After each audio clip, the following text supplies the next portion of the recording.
Okay, Zach here again, and today we are going to take a look at the Pac-Man Retro Arcade unit in depth, and actually get a peek at the inside of it.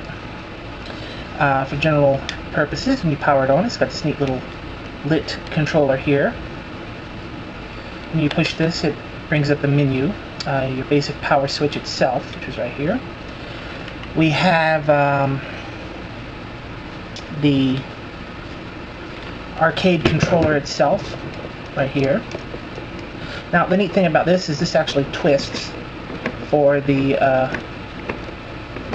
pole position game.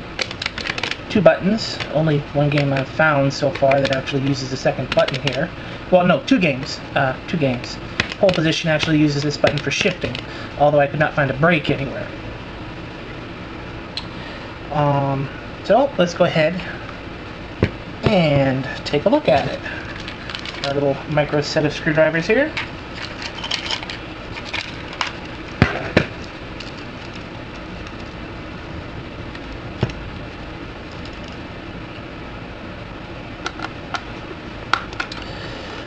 Take out the batteries.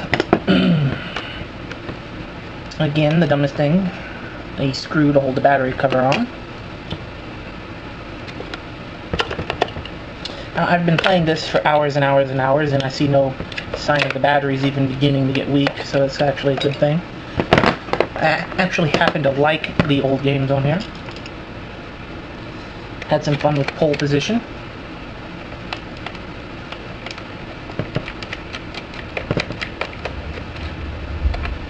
There are 4 screws holding this shut.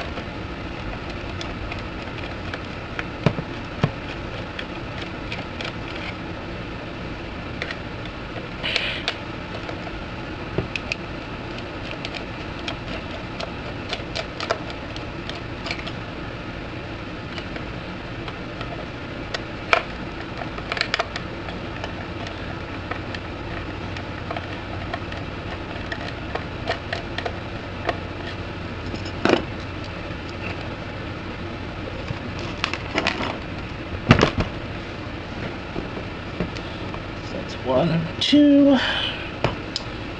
3. Did number 4 make it out? No, number 4 did not make it out.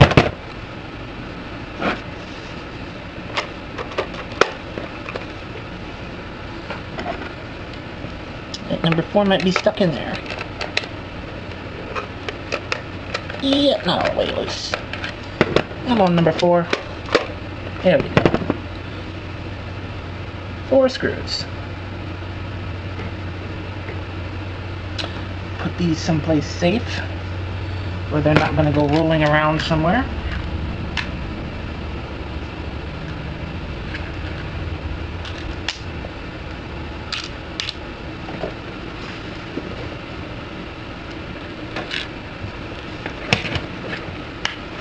And leave it to me to drop one. It's always a good thing to have a little magnet hanging around. Got this out of a hard drive.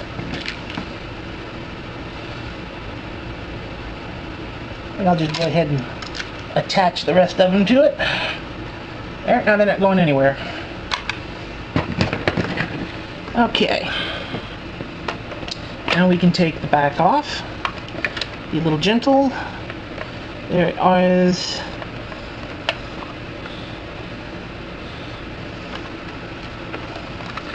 Let's see, there's this little thing right here. Now we can tilt this back and get a look at the inside.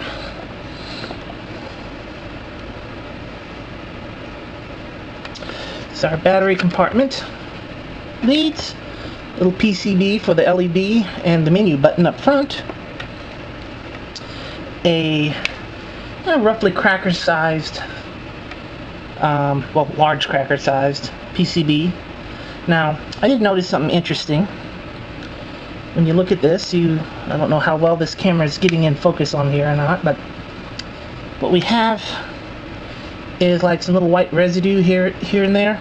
Now, that's either leftover flux that they didn't clean up while soldering, or given the feeling of this PCB, I think it was over lacquered, and they probably end up having to sand the pads down, which would explain the little haziness they got there.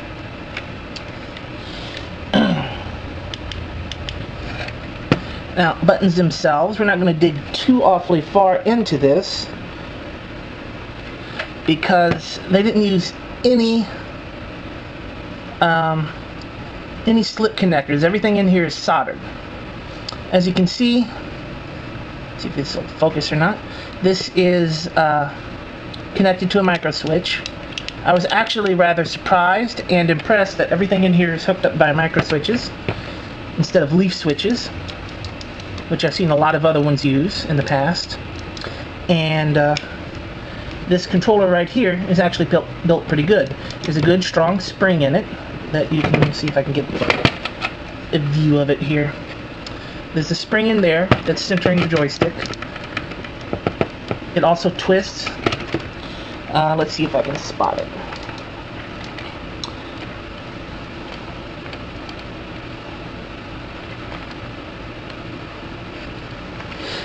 I believe the twisting is controlled by a Hall effect sensor. And yep, there it is right there. Yep.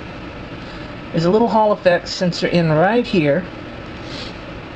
And probably a little metal sliver or a magnet in there that's telling it how far away it is from the connector.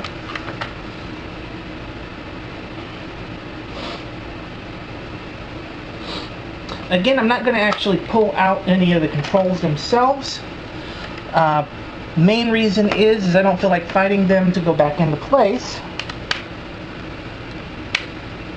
But I will flip this little circuit board over.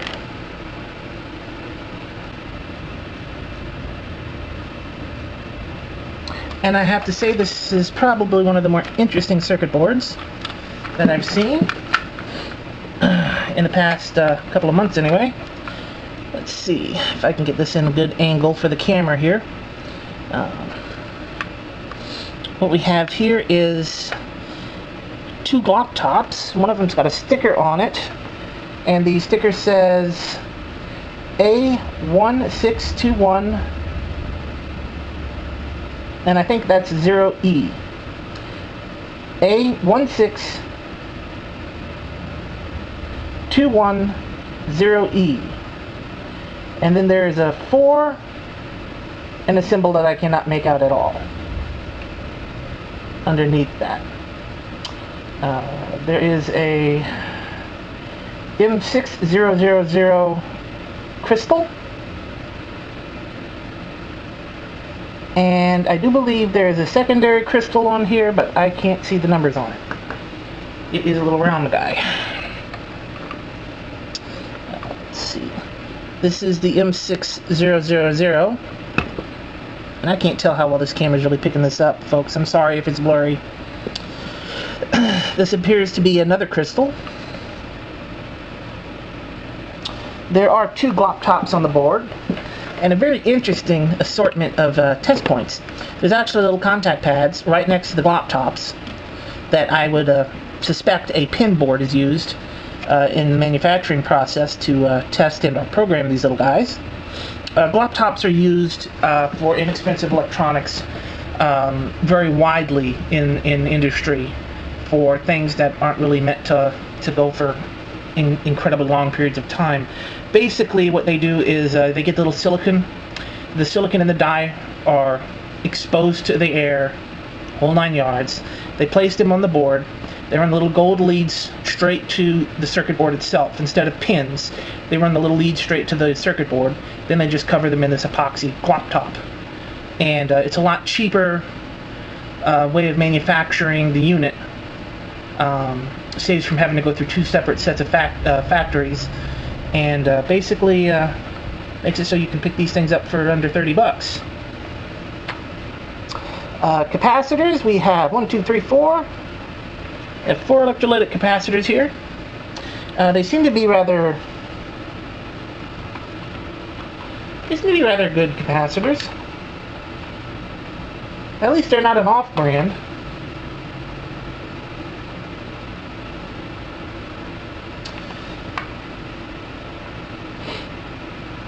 I'll take some close-up shots to this so y'all can see them.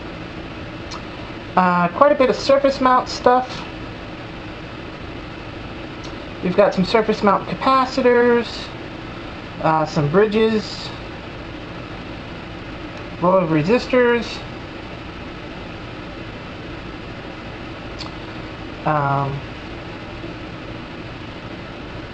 small 8-pin IC, which I can't quite identify, which is right there. I know what I'm going to do. I'm going to, for y'all folks so you don't see blankness, since I'll probably already have the picture up here, I'm talking with the controller, or the circuit board, actually up out of camera range so I can see what's on it. Okay, let's look at the switches themselves. This is the butt end of the switches. Now, aside from the fact that they're molded into a single piece, these are basically constructed almost identical to what you would find in an arcade setup.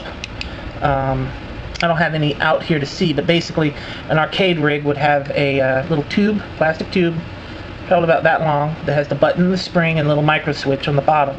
And basically what you've got is a spring tucked up under here, and the micro switch right here. This is the same kind of micro switch that they have in the arcade switches, which I find very, very impressive.